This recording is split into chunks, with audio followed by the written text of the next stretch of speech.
আসসালামু আলাইকুম। আশা করি সবাই ভালো আছেন, আমি ভালো আছি। আর আজকে ছোট একটা ব্লগ ভিডিও নিয়ে আপনাদের মাঝে আসলাম। সেই ভিডিও হলো, এখন আমি কর্মস্থল থেকে বের হলাম, রাত বাজে 10:30। আর তখন ছিল বৃষ্টি, টিপ টিপ বৃষ্টি পড়তেছে। আর আপনারা দেখতেই পারতেছেন আমি বৃষ্টিতে ভিজে বাসায় যাইতেছি। দেখেন, চাকরির জীবনে এমন একটা কষ্ট জিনিস যে চাকরি করে সেই বোঝে কষ্ট জিনিসটা। রাত বাজে 10টা, যখন সকালে ছিলাম তখন 6টা বাজে এসেছি, রাত 10টা বাজে বাসায় ফিরতে আসি। এটাই আমাদের জীবন, এটাই বাস্তব। শিল্প কারখানার চাকরি, এটাই কষ্ট। কিন্তু পৃথিবীতে কাউকে বোঝানো যায় না এর কষ্ট জিনিসটা কি, কাউকে বোঝানো মতো আমার শক্তি নেই। আর কাউকেও কীভাবে বুঝাবো সে আমি বলতে পারি না। আপনারা দেখতেই পারতেছেন বৃষ্টিতে ভিজে কষ্ট করে 2 টাকা ইনকাম করে ফ্যামিলিকে সবাইকে হাসি খুশি রাখতে হয়, এটাই আমাদের কর্তব্য।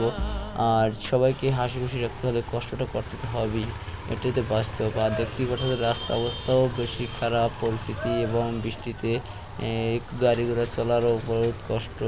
এমন ভিডিওটা করাটাই হলো আমার এই জন্য যে আমাদের শিল্প কারখানা যারাই কাজ করি তাদের কষ্টটা এবার বোঝানোর জন্য সবাইকে।